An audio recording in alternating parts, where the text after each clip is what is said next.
तेज रफ्तार जिंदगी के साथ चलने के लिए हम अक्सर इतना आगे निकल जाते हैं कि फिर जो भी चीज या जो भी शख्स हमारी इस तेज रफ्तार को धीमा कर रहा हो, हम उससे छुटकारा पाना चाहते हैं, क्योंकि सारी होड़ वक्त से आगे निकलने की है।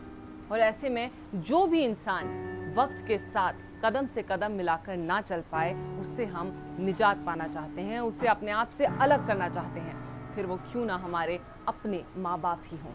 मैंने ना वहाँ से शराब पी के आना, आ जाता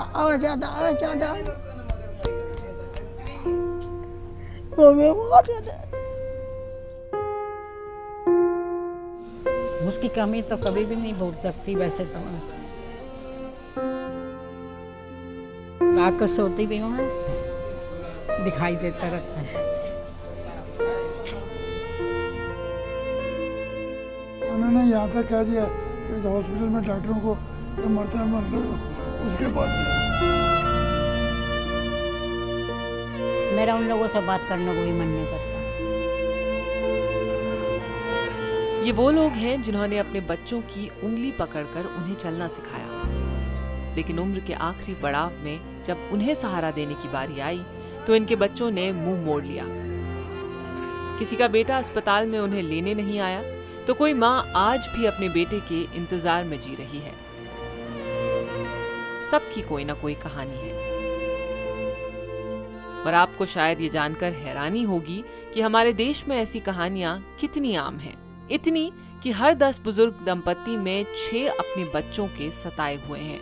हर 10 में से 6 को उनके बच्चे घर से बेघर कर चुके हैं और वो या तो दर दर की ठोकरें खाने को मजबूर हैं या फिर किसी वृद्धाश्रम में अपने आखिरी दिन गुजार रहे हैं। जाहिर है कि ओल्ड एज होम्स या वृद्धाश्रम एक घर, एक परिवार का विकल्प नहीं हो सकते, लेकिन हमारे देश की एक बड़ी आबादी, हजारों लाखों लोग ऐसे ही आश्रमों में अपनी जिंदगी के आखिरी दिन गुजार रहे हैं।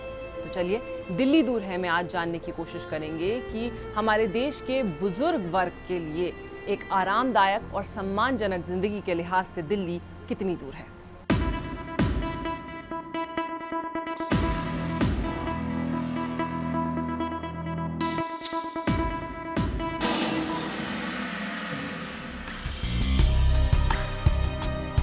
भारत, जहां दुनिया के सबसे ज्यादा युवा रहते हैं, एक ऐसा देश जो 2020 तक दुनिया का यंगेस्ट देश बन सकता है।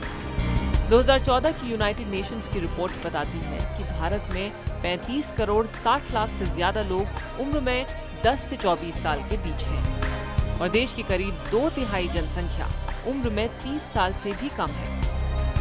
ऐसे में जाहिर है कि हमारा सारा फोकस इस वर्ग को सशक्त बनाने पर रहता है, इसे ट्रेन करके और हाईटेक बनाने में। लेकिन कहीं सबसे आगे रहने की इस दौड़ में हम देश के दूसरे वर्ग को पीछे तो नहीं छोड़ रहे। ये जानने के लिए हम दिल्ली के एक वृद्धाश्रम पहुंचे। बदरपुर के गुरु विश्राम वृद्धाश्रम में सुख सुविधाओं की कोई कमी नहीं। सभी बुजुर्ग साथियों को 3 वक्त का खाना, हर तरह की मेडिकल हेल्प और एक आरामदायक जिंदगी देने की पूरी कोशिश की जा रही है। लेकिन बावजूद इसके अंदर कदम रखते ही एक अजीब सी मायूसी का एहसास होता है। एक अजीब सी उदासी मन को भर देती है। सबसे बड़ा दुख तो जो है ना, माँ बाप को बच्चों से दूर होना ही है। बच्चे समझें न समझें, सबसे बड़ा उनका दुख यही है। नो डाउट बहुत अमीर घरों के ज़्यादातर लोग हैं, पढ़े लिखे, लेकिन अमीर हो या गरीब, बच्चों का दर्द सबको होता है। तो एक परेशानी तो ये होती है कि ये लोग दुखी होते हैं, लेकिन हम इनको सुख सुविधा देकर उनके दुख दर्द को कम कर सकते हैं, दूर नहीं कर सकते। ये दर्द जो इनकी आंखों में आंसू बनकर छलक रहा है, किसी और ने नहीं बल्कि इनके अपने बच्चों ने दिया है। और हैरानी इस बात की है कि यहाँ रहने वाले ज्यादातर लोग गरीब घरों से नहीं हैं। ज्यादातर लोगों के 4 से 5 बच्चे भी हैं, लेकिन सुध लेने वाला परिवार में कोई नहीं। कुछ को आज भी लगता है कि एक दिन उनका बेटा उन्हें लेने जरूर आएगा। वहीं कुछ अपने बच्चों से इस कदर सताए हुए हैं कि अब उन्हें याद तक नहीं करना चाहते। मैंने इतना मार से शराब पी के आना आ जाता वो भी मार देते, वो मारा, बेटे मारा, पोते मारा, सब चली जा पैसे भी दिया। फिर मेरे पास पैसे थी 80,000 है, सारे कपड़े फाड़ के ले लिए।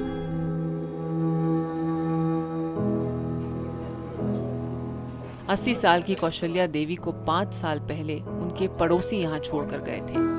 दिल्ली में उनका अपना घर है और एक जमाना था जब वो एक आलीशान जिंदगी जी रही थी।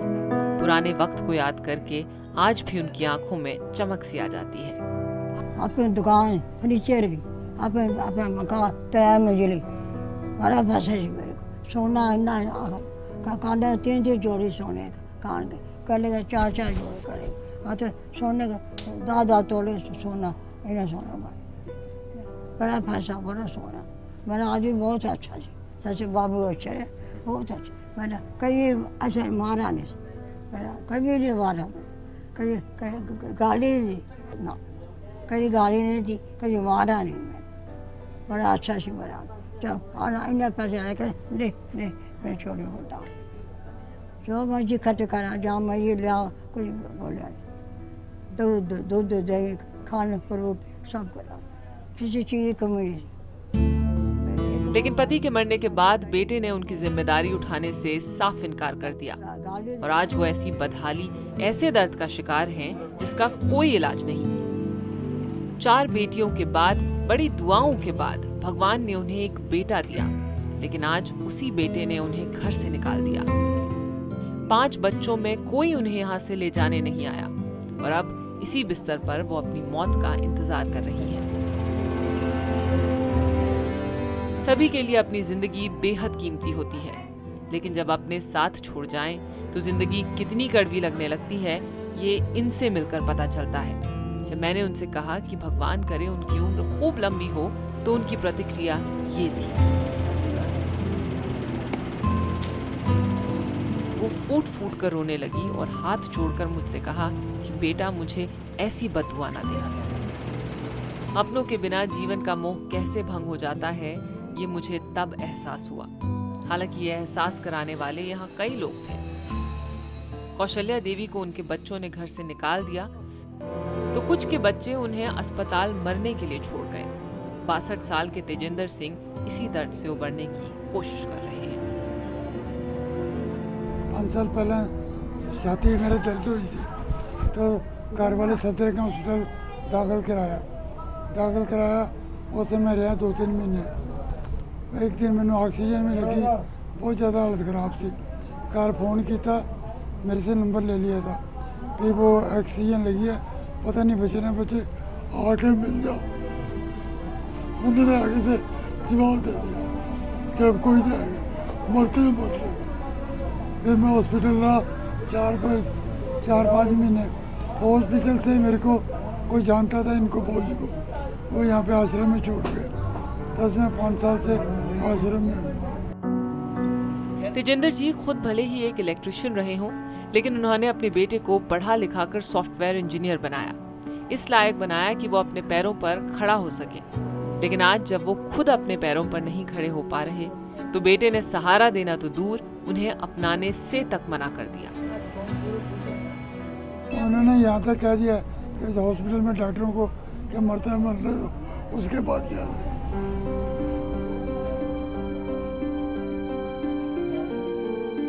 तेजिंदर जी की 3 बेटियां भी हैं और वो भी कम पढ़ी लिखी नहीं है। एक बेटी पालम एयरपोर्ट पर कंप्यूटर ऑपरेटर है, दूसरी सीए है और तीसरी बीए की पढ़ाई पूरी कर चुकी है। बस ये बच्चे कुछ नहीं सीख पाए तो वो है पिता का मान करना। हाँ, मैं चल नहीं सकता, पाँव पूरे खुलते नहीं हैं। पहले ठीक था, गवर्नमेंट के ठेके लेता था, बिजली के, पालम एयरपोर्ट, जनरल हेडक्वार्टर, ये ट्रेड फेयर है, सरकारी ठेकेदारी का काम करता था। डिफेंस कॉलोनी, फ्लाई और मार्केट हमारी दुकान थी। अब पता चलना नहीं है, कुछ कर नहीं सकते, तो अब जी मरते कहते पढ़े लिखे नहीं पढ़े हो तो दिमाग नहीं होता। बच्चे बीए पढ़े, उन्होंने ये हाल किया। ऐसा नहीं है कि तेजिंदर जी के परिवार से संपर्क करने की कोशिश नहीं की गई। लेकिन उनके परिवार ने उनसे कोई भी रिश्ता होने से साफ इनकार कर दिया। और अब वक्त के साथ तेजिंदर जी ने भी इस सच्चाई को अपना लिया है। वो किताबें पढ़कर और टीवी देखकर अपना दिन बिताते हैं और उस दिन का इंतजार कर रहे हैं जब वो पहले की तरह चल फिर सकेंगे। जब मैं आया तो बिल्कुल ही पाँव खुलते ही नहीं थे, ऐसे ही बस जैसे लेटे बेड के वैसे हाथ भी पहुँच जाऊँगा। अब तो यहाँ पे करते हैं फिजियोथेरेपी, सिकाई वगैरह, बहुत फ़र्क पड़ा, ठीक हो। अब तो काफ़ी फ़र्क है, बिल्कुल सीधा तो नहीं, काफ़ी हद तक खड़ा हो जाता हूँ भाई यहाँ तक। ये बस अब पाँव खुलते नहीं हैं, पाँव पूरे खुलते हैं तो फिर तो सीधा खड़ा हो। पहले तो मैं उठ ही नहीं था सकता, बिल्कुल बैठ के खींचे के चलता था। अब तो बहुत फ़र्क पड़ गया।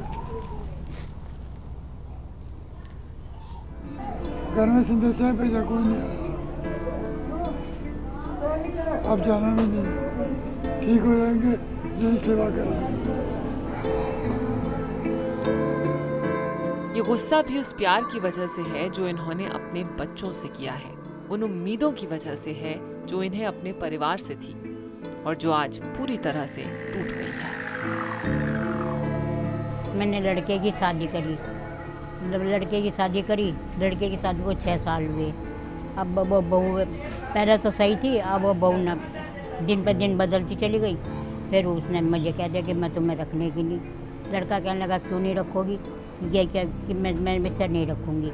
तो बस मैं कह रही भैया अब तो अपना घर क्यों बेकार करे, मैं चले जाऊँगी। मैं चले आई बेटा।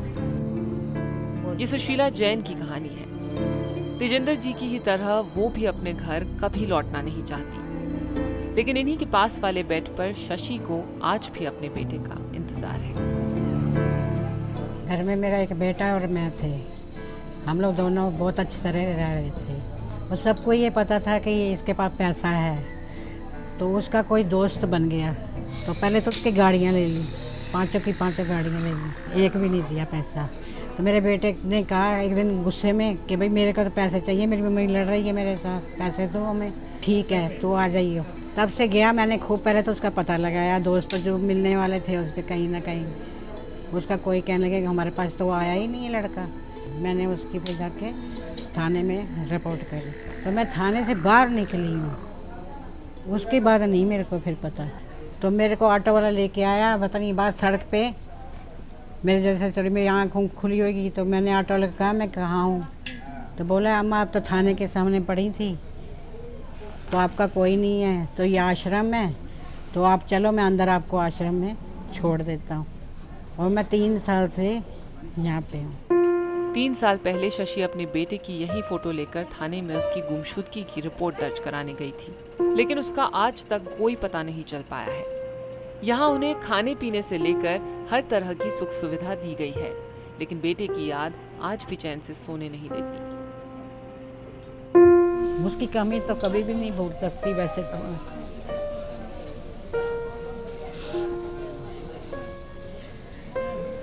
उसका रात को सोती भी हूँ, दिखाई देता रहता है। इस और इस जैसे तमाम आश्रमों में रहने वाले लोगों ने अपनी जिंदगी के साथ समझौता तो कर लिया है, लेकिन अपने बच्चों से बिछड़ने का गम आज भी उन्हें जिंदगी में आगे नहीं बढ़ने देता। आज भी ये ख्याल उतना ही दर्द देता है कि हमारे अपने बच्चों ने हमें अपनी ज़िंदगी से अलग कर लिया, बेदखल कर लिया। लेकिन फिर भी वो उनका बुरा नहीं सोचते, मन ही मन आज भी उन्हें आशीर्वाद देते रहते हैं, उनका भला चाहते हैं, उन्हें आगे बढ़ते देखना चाहते हैं। यही फ़र्क होता है बच्चों और माता पिता में। बच्चे अपने माँ बाप को भले ही अलग कर लें, लेकिन माता पिता के लिए अपने बच्चों को अपनी ज़िंदगी से अलग करना, अपने ख्यालों, अपने जहन, अपने आप से अलग कर पाना नामुमकिन सा होता है। और ये छोटी सी बात समझने में कभी कभी हमारी पूरी ज़िंदगी बीत जाती है।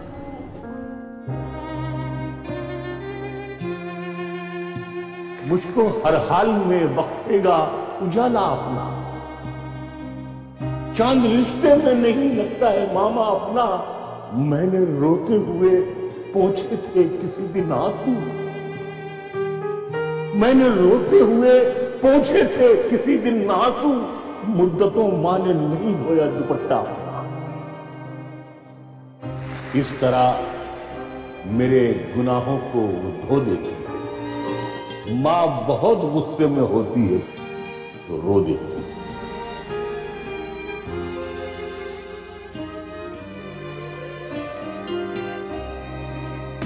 जो बच्चे अपने माँ बाप को सड़क पर छोड़े हैं, उनके घर में न तो उनकी औलाद सुखी होगी न वो सुखी होंगे। इन लोगों को तो हम लोग उठाकर ले आए, जगह भी मिल गई, वो बूढ़े होंगे, उनको जगह भी नहीं मिलेगी।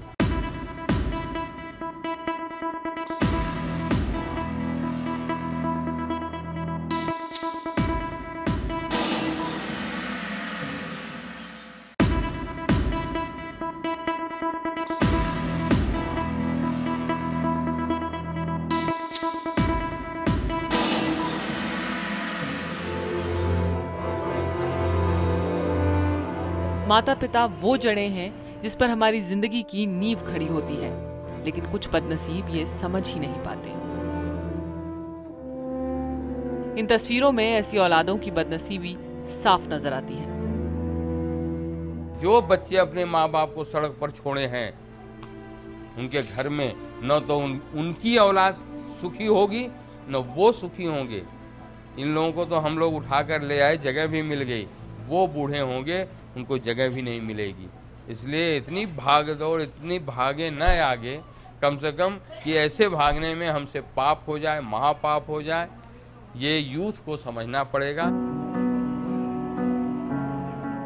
ये देखा गया है कि वृद्धाश्रमों में रहने वाले लोगों की सबसे बड़ी बीमारी डिप्रेशन है। एंजाइटी डिसऑर्डर्स और डिमेंशिया दूसरी कुछ बीमारियां हैं जो ओल्ड एज होम्स में रहने वाले लोगों में सबसे ज्यादा पाई गई हैं। इससे साफ है कि अकेलापन और बच्चों से अलग होने का दुख ही उन्हें इन बीमारियों की तरफ धकेलता है। हिंदुस्तान में करीब 10 करोड़ वृद्ध लोग हैं, जिनमें करीब 11 लाख अकेले दिल्ली में हैं। एक रिपोर्ट के मुताबिक अपने बच्चों के साथ रहने वाले तकरीबन 40% माँ बाप किसी न किसी तरह के शोषण से गुजरते हैं, जबकि आमतौर पर 6 में से एक ही केस सामने आता है। हालांकि मेंटेनेंस और welfare of parents and senior citizens act के तहत अपने माँ बाप को बेघर करने पर 3 महीने की कैद या फिर एक बड़ा जुर्माना तय है, लेकिन बावजूद इसके हालात बहुत ही दयनीय हैं। इन्होंने अपने बच्चों को बड़ा किया, आगे बढ़ाया, बच्चे आगे बढ़े थे, नेचुरल है, समाज आगे बढ़ा, देश में इनका कंट्रीब्यूशन हमारे देश के लिए रहा। आज इन्होंने परिवार से लेकर, समाज से लेकर देश तक के लिए इतना काम किया, और आज तीनों में से इनको कोई नहीं पूछ रहा है। न तो परिवार पूछ रहा है, न तो समाज पूछ रहा है, न तो देश पूछ रहा है। आज उंगली थाम के तेरी तुझे चलना सिखलाऊं, कल हाथ पकड़ना मेरा जब मैं बूढ़ा हो जाऊं।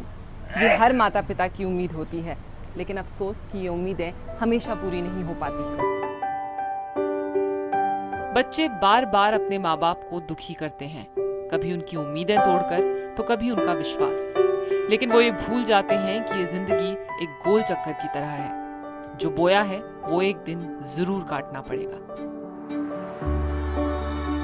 बुलंदियों का बड़े से बड़ा निशान छुआ, उठाया गोद में माँ ने तब आसमान छुआ। किसी को घर मिला हिस्से में या कोई दुकान आई, मैं घर में सबसे छोटा था, मेरे हिस्से में माँ।